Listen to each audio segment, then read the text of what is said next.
Welcome back to Movie Mystery Box. Today, I have an intriguing biography, comedy, and drama film from 2011 to share with you. Get ready for an exciting ride as we dive into the plot. The scene opens in Paris, late at night, where we find Driss behind the wheel, driving his employer Philippe through the city. Bored of waiting in traffic, Driss decides to break the speed limit and drive recklessly, effortlessly dodging other cars and disregarding traffic signs. Soon, the police start pursuing them, and Driss makes a daring bet of €100, confident that he can lose the police in pursuit. However, the cops ambush them, and undeterred, Driss bets €200 that he can secure them an escort. The police demand Driss to step out of the car, and he begins to act, pretending that Philippe is in critical condition and needs immediate hospitalization. The police discover a wheelchair in the truck and witness Philippe's convulsing act, leading them to believe the emergency. As a result, they forgive Driss for his traffic violation and offer to escort them to the hospital. With the cops gone, Driss celebrates his victory by playing September by Earth, Wind, and Fire and shares a smoke with Philippe. This is just the beginning of a remarkable friendship that started months ago. Philippe and his assistant Magali conduct interviews to find a new caretaker for him. However, their search proves disappointing as the candidates provide either standard or awkward answers to their questions. In the midst of this, Driss bursts into the room, disregarding the queue, seeking signed papers to secure unemployment benefits. Blunt and slightly rude, Driss catches Philippe's attention with his amusing personality. Philippe asks him to return the next day for his signed papers. Driss heads back to his humble neighborhood and attempts to take a bath while dealing with his bothersome younger siblings. Thanks to his responsible sister Mina, he manages to finish in time. While waiting for their mother to arrive, Driss notices his brother Adama getting out of a suspicious car, sparking his curiosity. Later, his mother arrives and presents him with a stolen Fabergé egg, believing he was away on vacation. However, frustrated with his lies and responsibilities, she kicks him out, forbidding him from returning. Driss spends the night bonding with his neighborhood friends over snacks and cigarettes. The following day, Driss returns to Philippe's house to collect his papers and is greeted by the housekeeper, Yvonne, who shows him around the premises, including the room he would occupy with his own bathroom. As Driss gazes at the bathtub, he is pulled away to meet Philippe, who offers him the signed papers along with a job opportunity. Driss accepts the 1-month trial, and Philippe wagers that he won't last 2 weeks. With his belongings moved to his new room, Driss begins learning how to care for Philippe, assisting with leg stimulation, wheelchair transfers, and bathing. Despite initial complaints, he reluctantly accepts these responsibilities. One evening, Driss encounters Philippe's daughter, Elisa, and her boyfriend, Bastien, seeking a private place for intimacy. Driss refuses to share his beer and kicks them out. Over time, Driss adapts to Philippe's daily routine, learning from his mistakes and becoming more proficient. He organizes Philippe's mail, except for a set of private letters that he isn't allowed to open. When Driss comes across a flyer for female escorts, he decides to create a separate file, much to Philippe's disapproval. Amidst the work, Driss attempts to flirt with Magali without success, occasionally calling escorts for companionship.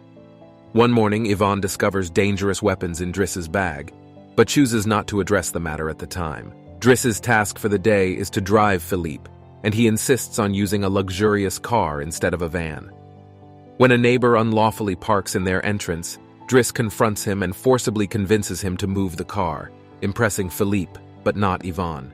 Their next destination is a museum, where Philippe plans to purchase artwork that Driss deems unworthy due to its simplistic design. Later, Philippe meets with a relative who expresses concern over Driss's violent tendencies and criminal record. Despite the revelations, Philippe appreciates Driss for treating him without pity and engaging in light-hearted banter. One evening, while Driss and Yvonne have dinner in the kitchen, Philippe dictates a letter to Magali. Yvonne seizes the opportunity to explain Philippe's pen-pal relationship with a woman named Eleanor, which Driss discovers after observing their interaction. However, Philippe has never met Eleanor in person, and their relationship is purely through letters. As they discuss love, Driss playfully teases Yvonne about the gardener's affection toward her. Later, while attempting to sleep, Driss hears Philippe struggling to breathe through the baby monitor. Unable to ignore his distress, Driss rushes to his room and provides comfort by soothingly guiding Philippe through the attack. When Philippe requests fresh air, Driss promptly places him in his wheelchair, covers him with blankets, and takes him for a nighttime stroll along the river.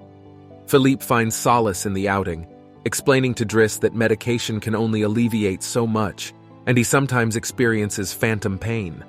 Philippe also admits his inability to physically pleasure a woman due to his condition, but reveals that he finds satisfaction in having his ears massaged. To ward off an impending phantom pain episode, Driss shares a joint with Philippe, initially met with skepticism, but ultimately enjoyed. Following their memorable night, they visit a restaurant, enjoying playful banter over a meal.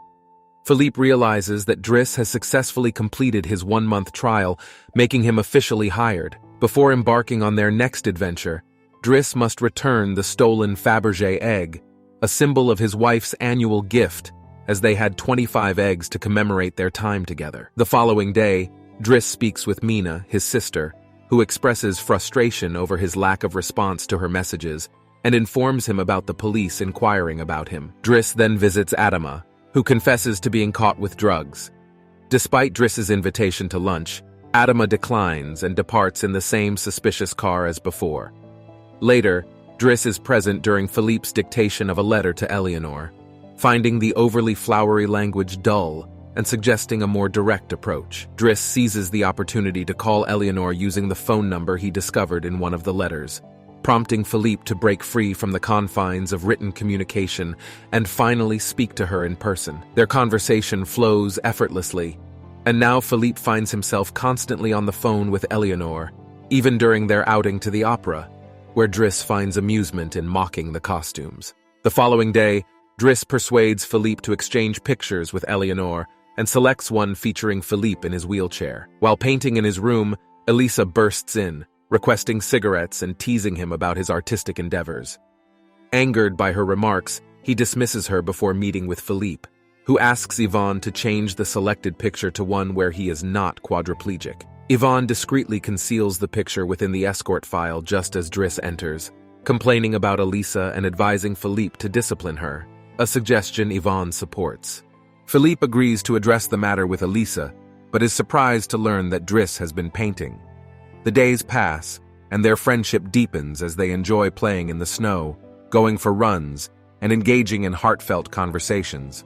Philippe gifts Driss his first suit and reprimands his daughter while Driss listens through the baby monitor. When Driss completes his first painting, he proudly presents it to Magali, who slaps him when he attempts to kiss her. However, Philippe appreciates the painting and promises to try selling it. They share enjoyable moments together, from driving faster cars to indulging in joints and even hiring escorts as a team. As Philippe's birthday approaches, he lacks enthusiasm for the celebration. Each year, he pretends surprise while enduring visits from relatives who only show up on this occasion to verify his well-being. Philippe expects it to be a rather dull affair. Amid live classical music at the party, Driss searches for Elisa, who is in tears after consuming some of Yvonne's pills, although they fail to have the desired effect. Elisa's sadness stems from a breakup with Bastien, who referred to her derogatorily. She asks Driss to speak with Bastien, and he agrees, but not without a price. Meanwhile, Philippe showcases Driss's painting to a relative and convinces him to purchase it for 11,000 euros. Returning to the dining room, Driss engages in conversation with Yvonne, who shares that Magali is currently in a tumultuous relationship with someone named Fred. As the party winds down, Philippe introduces Driss to significant classical music compositions, but Driss can only respond with jest. When the band finishes, Philippe brings out his iPod and plays Boogie Wonderland by Earth, Wind, and Fire, prompting him to dance in the middle of the floor. His incredible moves entice the rest of the party to join him,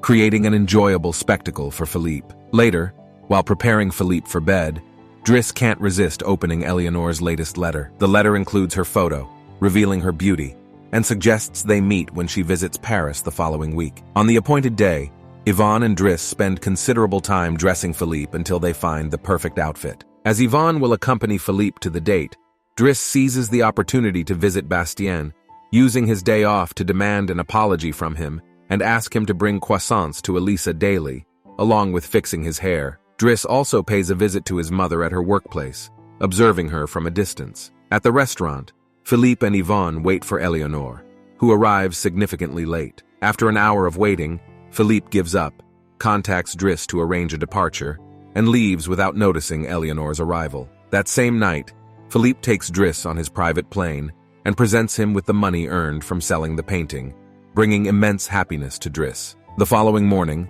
they arrive in the countryside, where Philippe suggests they go paragliding, eventually convincing Driss to join him. Though initially hesitant, Driss finds himself enjoying the experience. Upon their return, Adama awaits Driss and faces a scolding upon Philippe noticing the scars on his face. Despite this, Adama remains reluctant to share details about his life, leading Driss to leave him in his room while he calls Mina to reassure her, and then tends to Philippe's needs. Philippe, not yet ready for sleep, shows Driss a painting, leading to a conversation about Driss's family. Initially reluctant, Driss eventually opens up, revealing that Adama is not his biological brother, and his parents are his aunt and uncle. He was brought from Senegal at the age of 8, when his aunt and uncle were unable to conceive. His given name is Bakari Basari, but because other children had the same name, he became known as Idris, which later became Driss. One day, Driss's aunt miraculously became pregnant, and after his uncle's passing, there were more men and additional children. Similarly to Driss discussing Elisa with Philippe,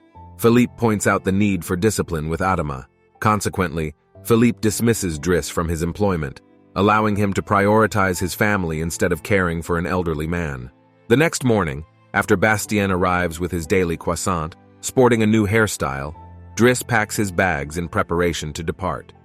Magali bids him farewell and introduces him to her partner, Frederic, revealing her lack of interest in men. Driss abandons his pursuit. Leaving the house, he returns the baby monitor to Yvonne, playfully teasing her for deceiving him about Magali. In return, she gives him the escort file he had started, and though he discards it, he keeps the hidden photo for himself. Outside, he encounters a car blocking the entrance and insists it be moved, citing a matter of principle, even though he no longer works there. Hours later, the two brothers pick up their mother from the station while Philippe shares an unsatisfactory dinner with his new caretaker, who is dull and uninteresting. Philippe departs without eating, and with Yvonne on a date with the gardener, there is no one to reprimand him. As days go by, Driss returns to his previous lifestyle, reconnecting with old friends and warning off the individuals harassing Adama. During a job interview for which he lacks sufficient experience, he manages to impress the employer by calling himself pragmatic and utilizing the art knowledge acquired while working for Philippe.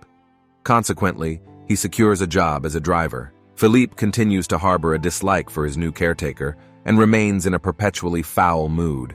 One night, he refuses assistance from anyone in the house for his phantom pain, prompting Yvonne to call Driss for help. This leads to the events from the beginning, with the police initially pursuing them and eventually escorting them to the hospital. After their brief adventure, Driss drives Philippe to the coast, and the sight of the sea brings him solace. At a later time, Driss tends to Philippe's overgrown beard before leaving him at a restaurant for lunch, as someone else will be keeping him company that day.